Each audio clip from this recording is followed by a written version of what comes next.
So it's day 4 of VEDIJ, which means that it's the 4th of July. I'm heading out to a lake in about less than an hour.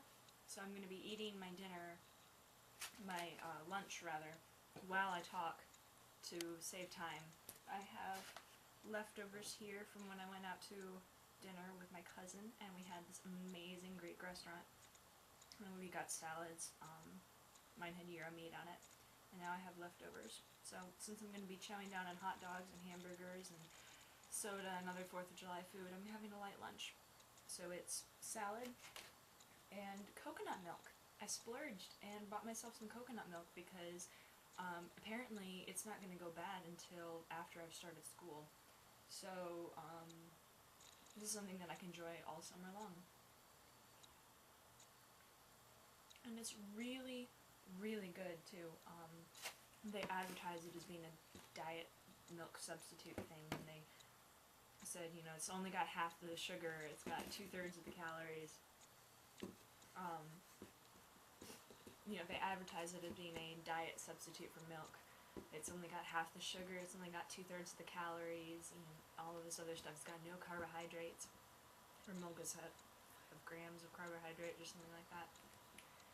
And I'm always a little bit nervous about it. I'm pretty picky about my food. I mean, I'm not a picky eater. I was a picky eater when I was younger, but now that I'm older, I'll eat most things. Especially if I don't think about it while I'm eating. There are a few things that I still try to avoid. Like olives. I'll eat olives. I'm just not thrilled about it. Yeah, squash, raw squash, no. I need it cooked, and I need it cooked well with something else so that I can't tell what it is, because it just tastes incredibly nasty, and it's got a horrible texture to it, and I just can't stand it.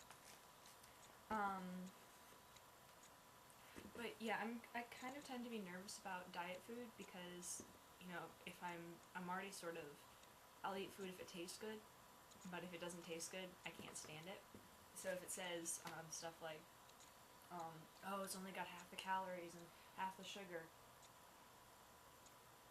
I'm thinking, well, where's your taste coming from? It's coming from things that have calories, it's coming from things that have sugar. I mean, just look at butter or cookies. Why do those things taste good? Because they've got calories, fat, and sugar. So when you have something like this, where it's supposed to be a milk substitute, but it's taking out all the things that I normally associate being good with milk, I'm thinking, okay, it's going to taste terrible. It tastes incredible. I love it. I absolutely love it, and I'll probably be buying it again at some point in the future. Munch break. I'm headed to a 4th of July party thing in a little bit.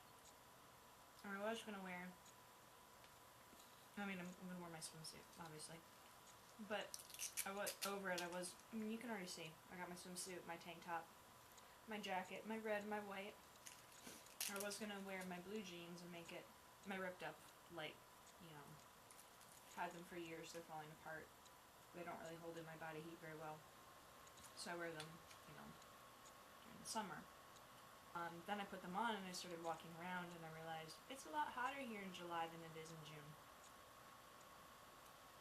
So no blue jeans. I'm wearing a pair of gray shorts that you can't see instead. So red, white, and gray on the 4th of July. I'm a southerner. Why do I keep doing that if I'm just going to have to do that again? Real quickly today, I wanted to do a movie review, since I saw 2 movies over the weekend, one of which I'd seen many times before,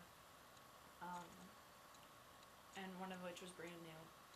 The one I'd seen several times before is One Night with the King, off of the book by Tommy Taney, and actually this is going to turn into 3 quick reviews. The book by Tommy Taney, One Night with the King, amazing. 5 stars, you should read it. I love it. I can't find a copy of mine. I lent it to a friend, and I don't remember if I got it back or not. But it is one of my favorite books. I love it so much. I completely recommend it. The movie, One Night with the King, not so much. I wrote a review of it when I was a junior in high school for a film class, and I gave it 2 out of 5 stars. Because the acting, some of it is really good. They definitely have some big name stars in it. Peter O'Toole did a cameo appearance. I'm doing this completely off the top of my head. I don't remember. Oh gosh, what's his name? He was in Princess Bride 2. He was the evil guy in Princess Bride 2. He's done a lot of other things. He's got this really beautiful bass voice. It's very raspy. Anyway, he played Mordecai. He did a great job. The script was not very well written. Just the actors, the acting of the secondary and tertiary names on the list was not outstanding. Everybody did well at some point or another, but as a whole, it just was not good. The tech was terrible. You could see the green screen. The filmography was terrible. There were 1,000 ways in which it was just so overdone, and it was so cheesy. And the whole thing with the necklace, I mean, the symbology of the necklace in the book is incredibly poignant. In the movie, they changed it from a David Star medallion to a crystal, which when held over the flame, projected David stars onto the wall, and they were spinning even though the crystal wasn't spinning. I never understood that. But apparently only those who believed, it was very vague. What they never discussed the qualifications for being able to see the stars, but only certain people were able to see the stars. Like the Jews, Jewish people were able to see the stars, and apparently people who loved Jewish people were able to see the stars. And that's all I'm gonna say about the movie, because I don't want to give anything away. Even though I totally already have, and if you ever see the movie, you're gonna know the big development about 30 seconds before it happens. But in the end, it's 30 seconds, and it's so cheesy and so obvious, you can see it coming from a mile away. I don't recommend the movie. I recommend the book. So read the book, watch the movie if you want to, and then you'll see what I said. You'll probably agree. But it's still a really great story. So, like I said, the book, not the movie. Third, quickly, because we're starting to run low on time, Megamind. I love that movie! I mean, it was really predictable. And my friend just kept getting excited at just random points, and she would lean over to me and she said, "You have no idea what's coming, it's gonna be so funny." And I lean over and I tell her what's coming, and she goes, "Oh, you do know what's coming." And I blame that on a combination of my art of film teacher and a certain film major that I know. I'll have to send him a link to this video. He'll laugh.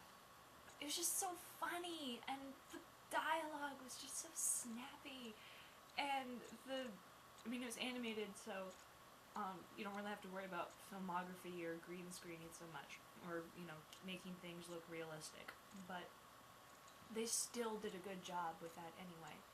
The way things were set up, and the animation. I mean, the hair, just the blowing in the wind, and it was very dramatic and cheesy, and superhero damsel in distress, but so cool looking, and just they did such a good job with everything. You could tell they took time to care for every single detail, and that's what makes a good movie, is when people take the time, and you can tell they took the time, and there's a lot of T's in that sentence.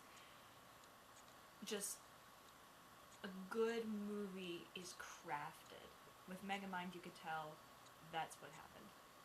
well, I'm gonna wrap it up because I'm really, really, really wanting to finish this bread, and taking bites in between sentences is just not working out very well. So I will see you guys tomorrow. I love y'all, and don't forget to be awesome. Oh, and have a great 4th of July. Bye.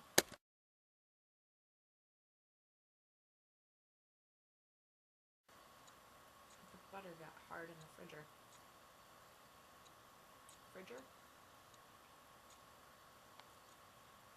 Fridger. Fridger?